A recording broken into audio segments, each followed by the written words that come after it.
성공한 중년 남성 현우가 통유리창 밖으로 보이는 도시의 야경을 멍하니 바라보고 있다. 세상에는 지울 수 없는 자국이 있습니다. 제 어머니의 엄지손가락 끝에 박혀 있던 저 붉은 인주 자국처럼 말입니다. 저는 평생 저 지장이 부끄러웠습니다. 어머니의 무지함과 가난의 상징이라고 믿었습니다. 하지만 이제와 깨닫습니다. 저것은 부끄러움의 낙인이 아니라 제 이름 석자를 위해 어머니가 자신의 심장을 찍어낸 자리였다는 것을요. 모든 것은 제가 7살이 되던 해 그날부터 시작되었습니다. 30년 전 시골 마을 7살 현우가 흙먼지를 날리며 집으로 달려온다. 손에는 취약 통지서가 들려 있다. 엄마, 엄마, 나 학교 간대. 이거 봐. 마당에서 나무를 다듬던 어머니가 환하게 웃으며 아들을 맞는다. 그녀는 아들이 내민 종이를 받아들지만 위아래를 거꾸로 든다. 글자를 모르는 티를 내지 않으려 애쓰며 어이구, 우리 아들 이름이 여기 써 있네.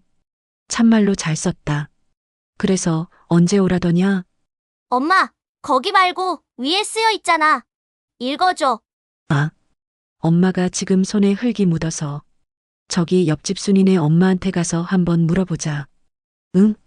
옆집 아주머니가 통지서를 술술 읽어주는 동안 어린 현우는 고개를 푹 숙인다. 친구 순이가 너희 엄마는 글도 못 읽어?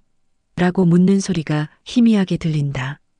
현우의 얼굴이 처음으로 부끄러움으로 빨갛게 달아오른다.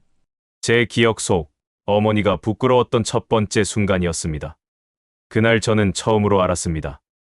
나의 어머니는 다른 엄마들과 다르다는 것을요. 몇 년 후 초등학교 3학년 현우가 어머니의 손을 잡고 읍내 농협에 와 있다. 어머니는 아들의 공납금을 내기 위해 돈을 찾아야 한다. 창구 직원이 서류를 내밀며 어머님, 여기에 성함이랑 금액 적어주세요라고 말한다. 어머니는 머뭇거리며 부펜과 인주가 놓인 곳으로 간다. 다른 아주머니들이 서명란에 이름을 쓰는 동안 어머니는 한참을 망설이다. 결국 서류에 자신의 이름을 적지 못하고 붉은 인주에 엄지손가락을 꾹 눌러 찍는다. 현우는 얼굴이 터질 듯 달아올라 어머니의 손을 뿌리치고 은행 밖으로 뛰쳐나간다. 현우야, 아들, 어디 가니? 그 붉은 지장은 제 심장에 찍힌 주홍글씨 같았습니다. 너는 까막눈의 아들이다. 너는 가난뱅이의 아들이다. 저는 미친 듯이 달렸습니다. 어머니로부터, 어머니의 가난과 무지로부터, 저를 오라매는 모든 것으로부터 도망치고 싶었습니다. 그날 이후 현우는 어머니와 눈을 잘 마주치지 않는다. 학교 준비물이나 중요한 서류가 있어도 어머니에게 보여주지 않고 혼자 끙끙 앓는다. 중학생이 된 현우의 방. 벽에는 서울대학교라고 쓴 종이가 붙어 있다.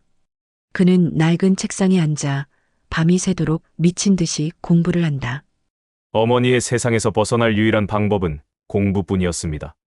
저는 책상에 앉아 글자를 읽고 쓰는 행위 자체에 집착했습니다.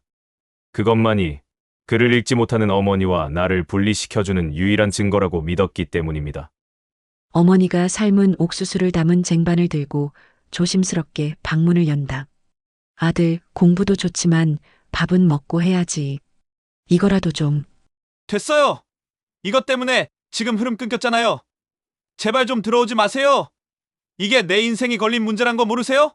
상처받은 표정의 어머니. 말없이 문을 닫고 나간다.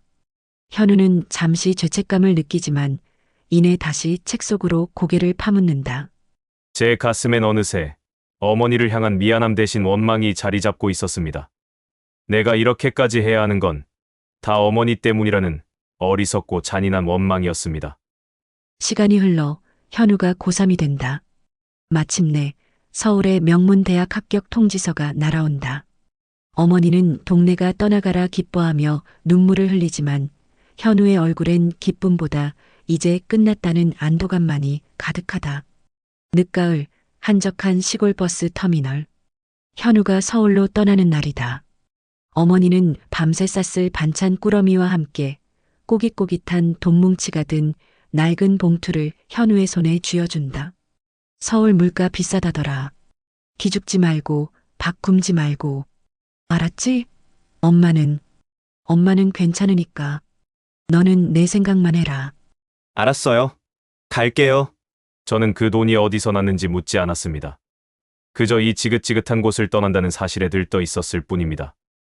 현우는 버스에 올라 창밖에 어머니에게 손 한 번 흔들어주지 않고 앞만 본다. 버스가 출발하고 어머니는 버스가 점차 멀어져 보이지 않을 때까지 그 자리에 서서 하염없이 손을 흔든다.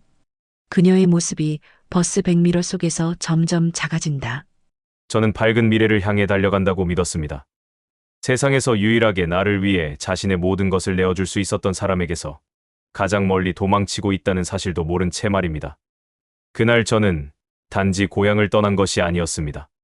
제 인생 전부였던 어머니를 버린 것이었습니다. 서울에서의 현우. 밤새워 공부하는 대학 시절.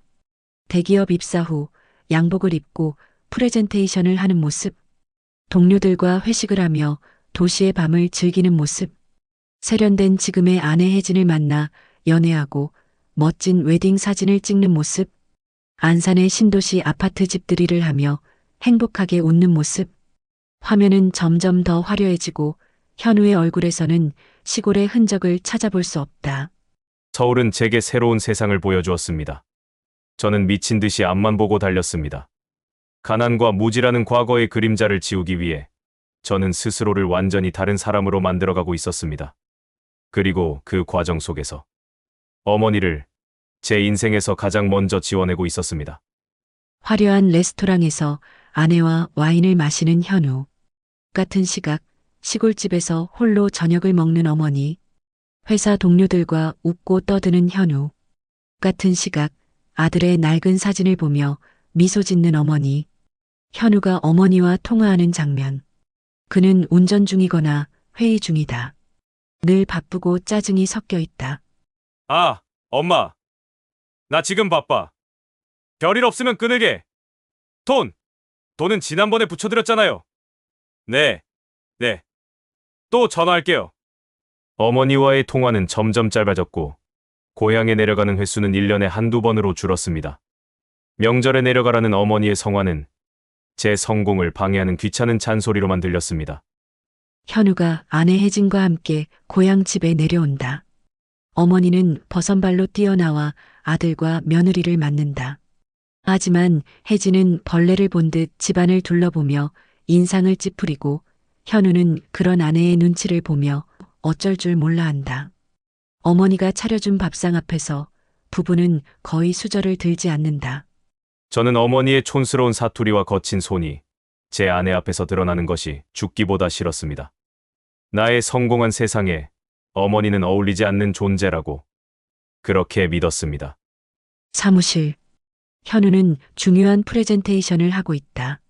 그의 휴대폰 화면이 잠시 켜지며 엄마라는 이름의 부재중 전화 표시가 뜬다. 현우는 미간을 찌푸리며 화면을 끈다. 그날도 저는 바쁘다는 핑계로 어머니의 전화를 받지 않았습니다.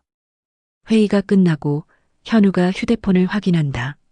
엄마 이름으로 부재중 전화 3통, 그리고 고향 이장님의 이름으로 여러 통의 전화가 와 있다. 불안한 마음에 이장님에게 전화를 건다. 현우의 얼굴이 점점 굳어간다. 장면 전환. 텅 빈 시골집. 영정사진 속에서 어머니가 인자하게 웃고 있다. 현우는 검은 상복을 입고 멍하니 앉아 있다. 우는 법조차 잊어버린 사람처럼 그의 눈은 텅 비어 있다. 어머니는 마지막 순간까지 저를 기다리지 않으셨습니다. 아니, 어쩌면 제가 오지 않을 것을 이미 알고 계셨는지도 모릅니다. 30년간 아들이라 불렸던 남자는 정작 어머니의 임종조차 지키지 못한 천하의 불효자였습니다. 장례식이 끝나고 며칠 후 현우는 어머니의 유품을 정리하기 위해 텅 빈 시골집에 홀로 와 있다.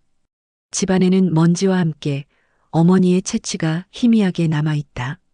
어머니가 남긴 것이라고는 낡은 옷 몇 벌과 손때 묻은 호미가 전부였습니다. 저는 그 가난이 지긋지긋했던 과거가 빨리 정리되기만을 바랐습니다.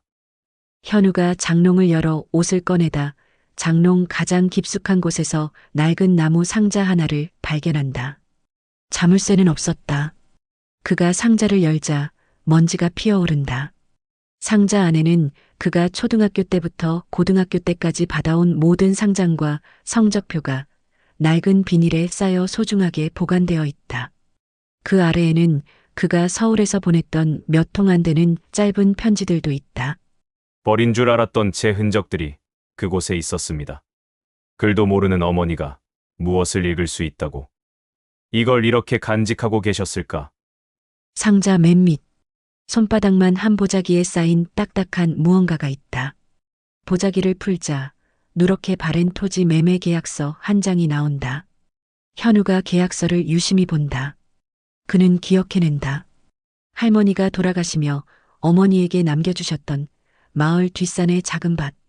그는 계약 날짜를 보고 숨을 멈춘다. 1995년 2월 17일. 자신이 대학 등록금을 내야 했던 바로 그 주였다. 그곳에는 이름이 아닌 뭉개지고 빛바랜 붉은색 지장이 선명하게 찍혀 있다. 현우의 손이 부들부들 떨리기 시작한다. 현우가 계약서를 들고 비틀거리며 옆집 이장 할아버지 댁으로 향한다. 이장님, 이거 혹시 아세요? 저희 어머니가 땅을 파셨어요? 이장 할아버지가 계약서를 보더니 깊은 한숨을 쉬며 현우를 안쓰럽게 쳐다본다. 자네, 정말 몰랐는가? 자네 대학 등록금 때문에 자네 어미가 이걸 팔았네. 그를 모르니 제값도 못 받고 읍내에서 온 사람한테 거의 헐값에 넘겼지. 그날 밤새도록 자네 어미가 우리 집에 와서 울었어. 땅을 판 게 아니라 제 심장을 판 것 같다고. 자식 앞길 막을 순 없으니 어쩔 수 없었다고. 텅 빈 시골집 마루. 현우는 계약서를 손에 쥔 채 넋이 나간 사람처럼 앉아 있다. 해가 지고 방 안은 어두워진다.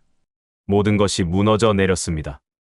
제가 벗어나려 했던 그 가난, 제가 창피했던 어머니의 무지함이 실은 저를 만들기 위해 기꺼이 희생된 대가였다는 것을 너무 늦게 알아버렸습니다.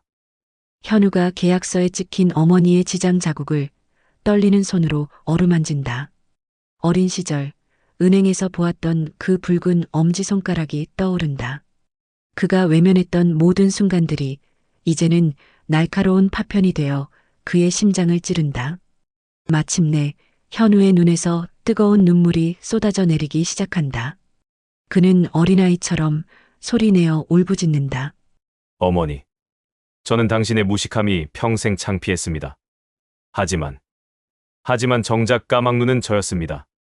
당신의 주름진 손에, 닳아버린 지장에, 이 붉은 인주 자국에, 당신의 사랑이, 당신의 희생이, 당신의 인생이 한자 한자 빼곡히 적혀 있었는데 현우가 계약서를 가슴에 품고 바닥에 엎드려 통곡한다. 저는 평생 당신이 온몸으로 쓴 그 편지를 단 한 글자도 읽지 못했습니다. 어머니, 죄송합니다. 제가 너무 늦었습니다. 서울로 돌아왔지만 제 영혼은 텅 빈 시골집에 남겨진 듯했습니다. 제가 평생을 바쳐 쌓아올린 이 모든 것들이 어머니의 붉은 지장 자국 하나보다 가볍게 느껴졌습니다. 성공이라는 달콤한 열매는 이제 와 보니 제 혀를 마비시키는 독이 되어 있었습니다. 여보, 괜찮아요? 며칠째 아무것도 안 먹고. 어머님 일은 안타깝지만 우리도 살아야죠. 회사에서도 계속 전화 오고. 혜진아, 당신은 당신 어머니 이름 쓸 수 있지? 그게 무슨 소리예요? 당연하죠. 나는 우리 어머니 이름 한 번을 제대로 써드린 적이 없네. 아내는 그의 말을 이해하지 못하고 그저 답답하다는 표정으로 돌아선다. 현우는 다시 깊은 침묵 속으로 빠져든다. 그의 성공적인 삶과 그의 내면의 지옥이 극명하게 대비된다. 아내도 제 자식들도 제 고통의 깊이를 알지 못했습니다. 이것은 온전히 저 혼자 짊어지고 가야 할 평생의 빚이었습니다. 몇 달 후, 현우는 회사를 그만두었다. 그는 말끔했던 양복 대신 평범한 옷차림으로 어느 허름한 동네 복지관의 한글 교실 문을 연다. 교실 안에는 글을 배우기 위해 모인 할머니 대여섯 분이 앉아 있다. 현우는 교사로서 그들 앞에 선다. 그는 칠판에 기역, 니은, 디귿을 또박또박 쓴다. 자, 어머님들. 오늘은 세상에서 가장 위대한 이름, 어머니 자신의 이름을 쓰는 법을 배워보겠습니다. 현우가 할머니들 사이를 걸어다니며 연필 쥔 손을 하나하나 잡아준다. 할머니들의 주름지고 거친 손을 볼 때마다 그의 눈에 어머니의 손이 겹쳐 보인다. 그는 울컥하는 감정을 애써 누른다. 한 할머니가 처음으로 자신의 이름 석자를 쓰고 아이처럼 기뻐하며 박수를 친다. 현우는 그 모습을 보며 희미하게 미소를 짓는다. 슬픔과 보람이 뒤섞인 복잡한 미소다. 어머니의 이름을 단 한 번도 써드리지 못했던 제 못난 손으로 다른 어머니들의 이름을 찾아드리기 시작했습니다. 한 글자, 한 글자. 할머니들의 얼굴에 웃음꽃이 피어날 때마다 제 가슴에는 무거운 돌 하나가 내려앉는 듯한 아픔이 밀려왔습니다. 이것은 속죄였습니다. 평생이 걸려도 다 갚지 못할 빚을 그렇게 한 푼씩 갚아나가는 심정이었습니다. 몇 년 후 깊은 가을, 깔끔하게 정돈된 시골집. 현우가 어머니의 소박한 무덤 앞에 앉아 있다. 그의 모습은 이전보다 훨씬 수수하고 평온해 보인다. 그는 품에서 작은 수첩과 펜을 꺼낸다. 그는 소리내어 자신이 쓴 글을 읽기 시작한다. 마치 어머니께 보내는 편지처럼. 어머니, 저는 이제야 글을 읽습니다. 이제야 세상 모든 것에 담겨 있는 당신의 사랑을 읽습니다. 아침 밥상 위에 피어오르는 밥솥의 김에서, 뺨을 스치는 가을바람에서, 그리고 제 이름 석자에서 당신의 목소리를 듣습니다. 현우는 편지 읽기를 마치고 조용히 수첩을 덮는다. 그는 무덤을 한번 쓰다듬고 고개를 들어 파랗고 높은 가을 하늘을 올려다본다. 그의 눈가에 눈물 한 방울이 조용히 맺혔다 스며든다. 이 배움은 아마 평생이 걸리겠지요. 당신이 온몸으로 써내려간 그 길고 긴 편지를. 부끄러운 아들은 이제라도 다 읽어내기 위해 제 남은 생을 전부 바치려 합니다.